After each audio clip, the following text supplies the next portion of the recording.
You're listening to the Fayetteville 411 podcast, produced by the City of Fayetteville, where you will get information about city government and programs and services we provide. You'll get topics of interest and an inside look into the various departments that help keep our city moving. I'm Lauren Beimer, filling in for Sherry Kropp today, and I'm joined by the city manager, Dr. Doug Hewett, to talk about the recently adopted fiscal year 2026 operating budget. So let's kick things off with talking about what made the fiscal year 26 budget different from past years. Dr. Hewett, would you mind giving me your thoughts on that question? Sure. FY26 stands out in my mind for a number of reasons. Number one, it created a unique challenge for us to prepare this budget. We not only had the issue of the county doing a countywide revaluation, which was required by state statute, so it was the 8-year mark for that, which meant that we were having to calculate a revenue neutral rate. And Jeff Yates, who's here with me today, I'm sure will be able to explain it a lot better than I am. But we also had the dueling challenge of looking at the fact that this is going to be the first year, FY26, that we did not have in place the annexation sales tax agreement that we've enjoyed with the county for the last probably 15 years or more. But by the hard work of staff and with guidance from council, we were able to deliver a budget this year, and I'm really excited to talk about it, that provides Fayetteville with the lowest effective tax rate that we've had in over 30 years. And that's our tax rate that is in the budget that we recommended, and the one that the council adopted is at 0.4495 cents per $100 of assessed value. So I know there were a lot of discussions, and you mentioned it, the lowest rate that we've seen in 30 years. Can you or Mr. Yates talk about why it was lowered and if it impacted any services? Sure. So when we look at the tax rate and we talk about it being the lowest, and Dr. Hewett mentioned the reval process and a revenue neutral rate.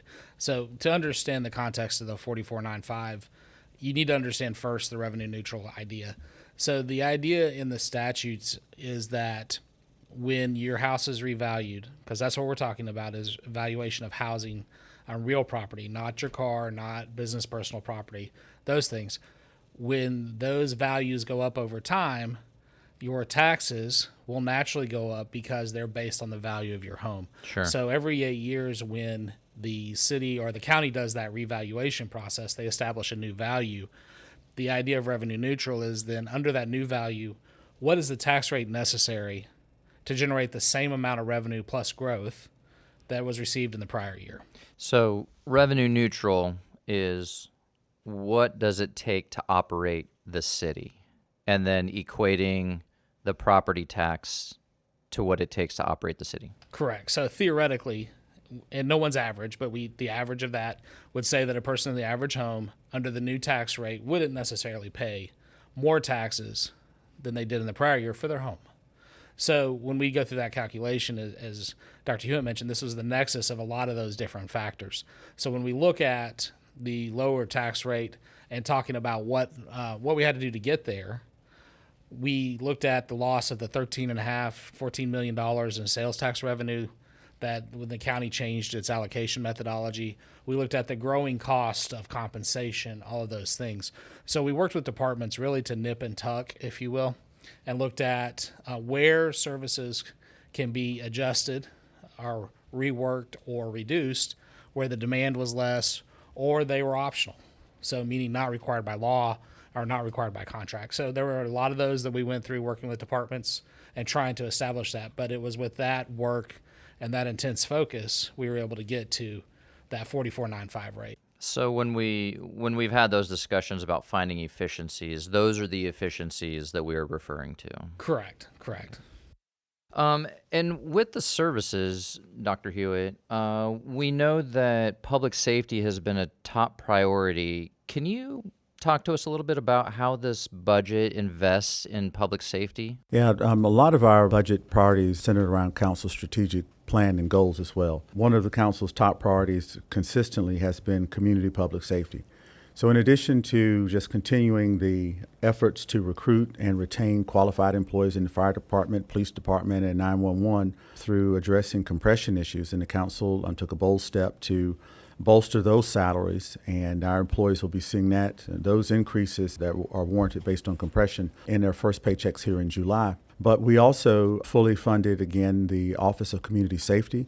And we recently welcomed on our new director, John Jones, who I look forward to having a podcast with him, and our new police chief, Roberto Bryan, who starts the second week in July as well, so that we can talk about our shared vision for community safety, public safety, and how those two positions and those two people are going to help us move along even further. But when we look at specifically for public safety, the council also renewed all of their commitments that they made, not only for employees, but also for the capital that we need from the public safety bond that we're moving forward on. And they've given us money for project management to complete Fire Station, I think it's 16, on Cedar Creek Road. We're hopeful to have some additional resolution on Fire Station 4. And we're moving along as well with council support on our vision for a 911 facility as well. So all of those things, I think, really do speak to public safety aspects which are in the budget, as well as all of the other great things that we've been able to layer into the budget, such as infrastructure, other employee compensation. And again, my personal favorite is that this is the lowest tax rate that the city has had in over 30 years. We wish that we could have gone even lower, but as the council who adopted the budget, they said that we are on a trajectory for building and maintaining the community that we want and that the citizens have asked us for. And in order to do that, we have to be responsible to make sure that we aren't overly taxing people, but at the same time, citizens have told us repeatedly they're willing to pay for good government and good infrastructure and for quality public safety, and this budget does deliver all of those things. One of the things that you just mentioned in that response was the workforce and the needs to the need to have the employer of choice initiative, which was set up several years ago, continue to thrive so that we have individuals, professionals to provide quality service. How is this budget supporting not only the employer of choice, but the actual employee down at the grassroots level? Well, we are at the moment making renovations or planning to make renovations at a couple of key facilities around the city so that our employees have a professional workspace out of which to work, but also a professional place for our citizens to come in and interact with city employees and to conduct the public's business. But primarily for our employees, and again, I'm very pleased to say that these wage adjustments will be effective in July, is that for all general employees not on step plans, the council's authorized a 4% increase to base pay, as well as an additional 1% contribution to their 401k. We have one more year of our planned increases to 401k so that our employees will then be at a 5% contribution to 401k. And for a lot of people who follow national politics, we understand that there was a whole effort about reforms in government, and some of that may end up meaning there are changes to Social Security. And so looking at this, we want to make sure that our employees as well, no one knows what the future is going to hold, but we do know that if employees have access to their own individual retirement accounts, 401k or 457 or other types of retirement or savings accounts and investment accounts, that it makes us more competitive as an employer, but it also provides an additional level of security for our employees against whatever may happen in the future. Yeah, I think that brings up a great point. I mean, I have a young human that I care for, and he is entering the workforce shortly, and that's one of the considerations if Social Security or any of those mechanisms will be in place. And those are conversations that we have about what retirement looks like for him at his age, and these discussions permeate across all forms. And I think that's relevant not only for the current workforce, but the future one as well. Well, I think that what I want to follow up on is you mentioned the employer of choice. And if you look at our budget, by far the largest expense the city has is in personnel. But if you think about it, everything we do takes people. And without people, the city can't run. You can't get your trash picked up. You don't get your streets repaved. You don't get law enforcement. You don't get fire response. All those great things we're able to do, Parks and Recreation. So I think that in this market, the employment market today, we have to be competitive. And I think the council's recognized that. And over the last few years, they've been committed to the employees and really making, coming back to that concept, employer of choice, because we know everybody has a choice. So when you look at PD, when you look at fire, when you look at all the way down to our part-time parks personnel, they have choices. Where can they go? What can they do? So really focusing on employees, and I know Dr. Hewett's priority is always going to be first and foremost the employees. So looking at that and these pay increases and adjustments to the 401k and things as simple as keeping our health insurance rates stable, and those things help us attract the best talented folks and keep them, and then in turn then provides that better service to the residents. And you bring up a good point about listening to council, and you are under fire constantly when those discussions pop off. And so when making budget considerations and presenting the different options or different possible solutions, it's important that they align with council's strategic goals. And so other than the employer of choice, can you talk to us about how this budget reflects city council's priorities? We talked about public safety. We just talked about employer of choice initiatives. Is there anything else that you can expand on? Absolutely. So when we talk about the finances of the city, and I like to talk about them as the financial landscape, there are things that we control. So our service packages, our rates, our tax rates, those things. And then there are external forces, service demand. So things that happen to us as a city, things in the national economy, all those different things. So the process we go through, and I work a lot on the council goal of the fiscal sustainability, being a financially responsible city. And what we try to do is establish a budget that is first and foremost fiscally sustainable. So what does it take to continue the services that we provide and continue to provide those at a quality level? Then we talk with council, we talk with the community, we listen a lot, do a lot of listening throughout the year at community meetings, and all the different public input opportunities through the budget hearings, through the public comment periods. And we kind of take notes and gather all that information up so that when we get to budget development, the department heads and the staff have listened, and we look at what are those service demand drivers. For instance, if we see that there are more people using a program, say youth football, if we had to turn away people from youth football, then maybe our discussion should be, is there a demand for additional youth football? So we look at those things and we try to work with the departments and then ultimately council to address those changing needs. And that works conversely as well. So back to the youth football. If we had nobody sign up for youth football, then the discussion is, do we continue that program? Right. So we try to pay attention to those external service drivers, which are the demand of the residents. Everything from our day resource center to fire to police calls to 911 calls, building inspections, all those different things factor into the data, the experience of our employees, the experience of the residents, and what they're telling us.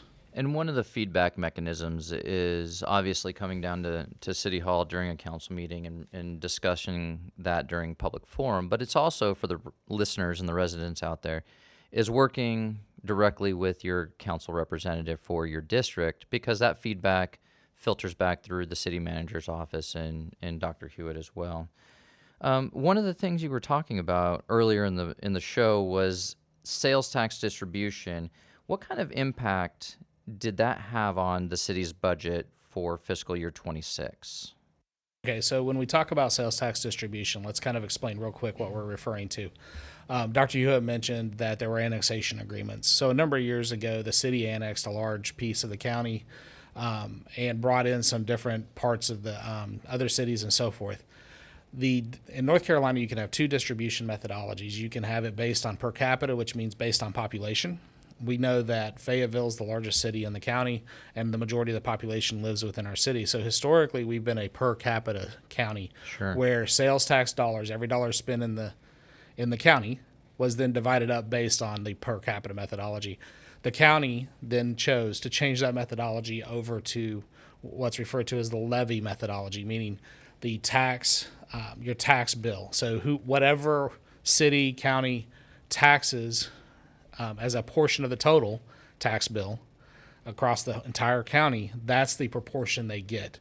When the county did that, the city lost about $13.5 million of revenue, right in that area, $13 to $14 million of revenue.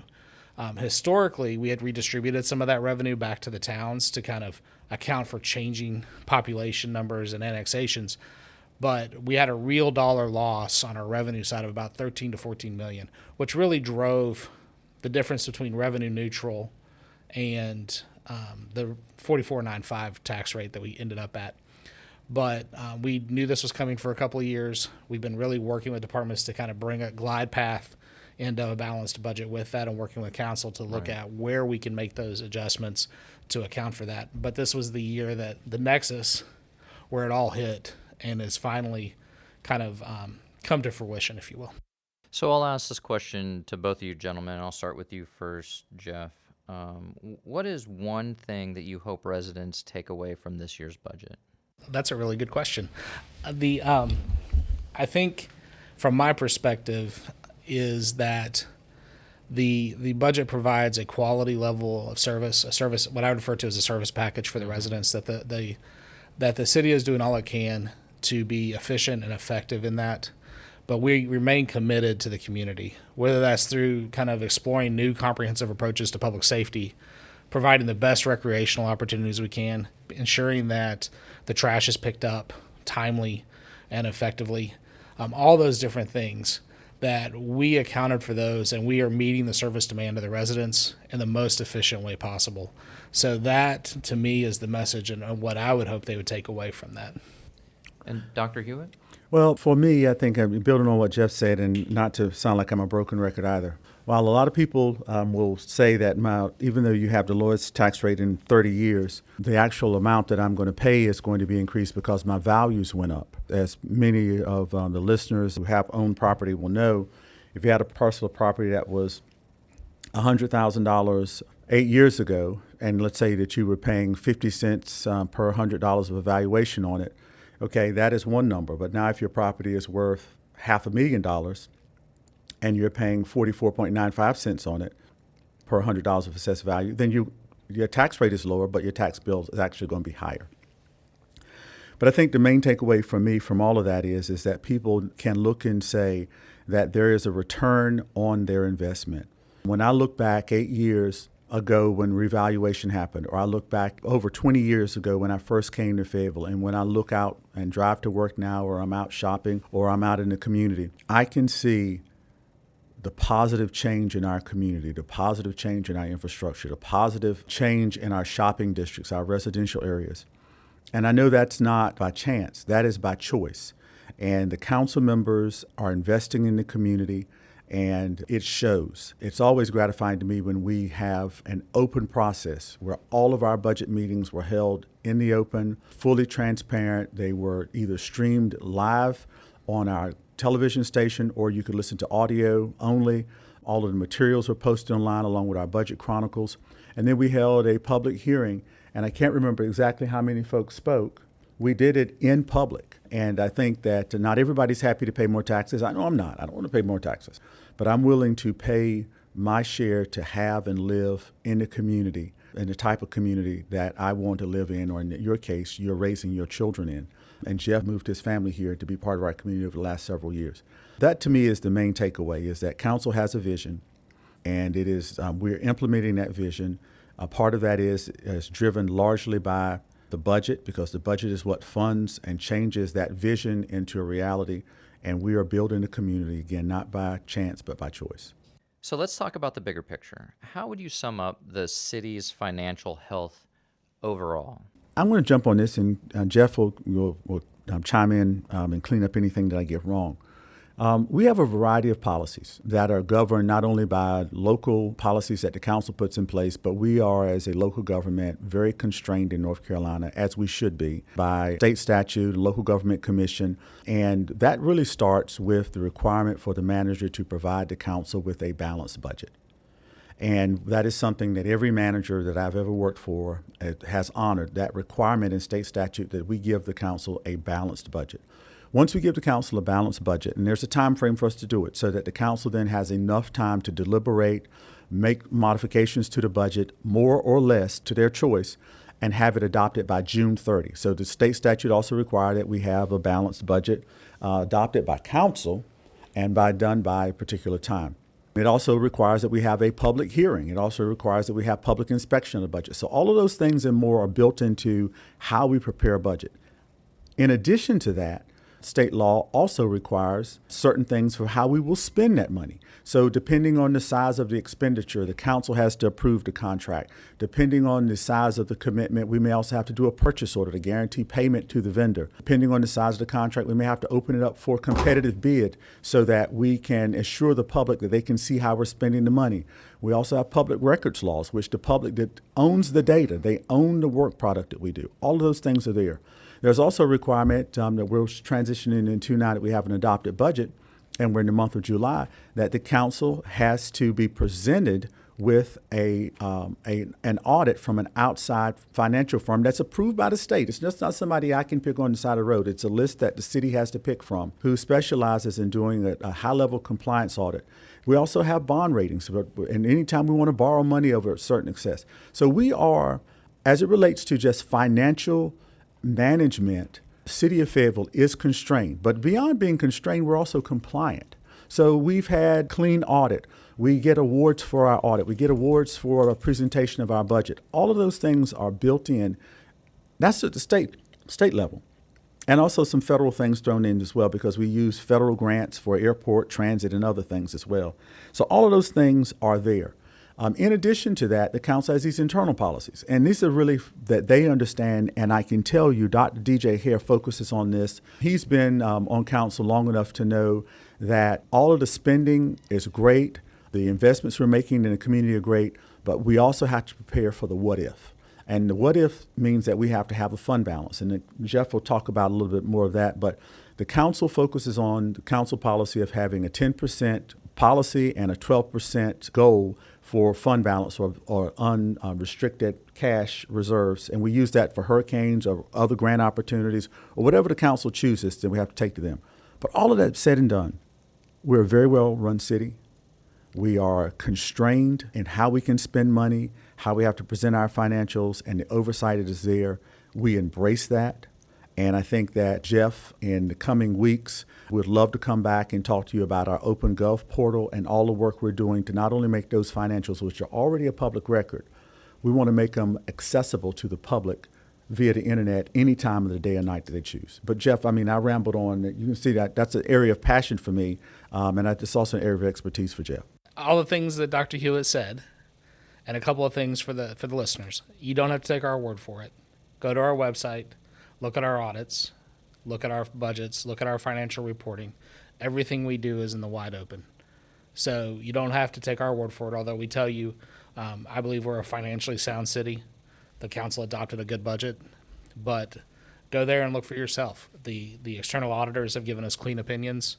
We are doing, following the law, the state law, accounting practice, and all those other components. So all the things that Dr. Hewett said, but check it out for yourself. Transparency is a big issue for local governments, and that information is out there for everybody to look at.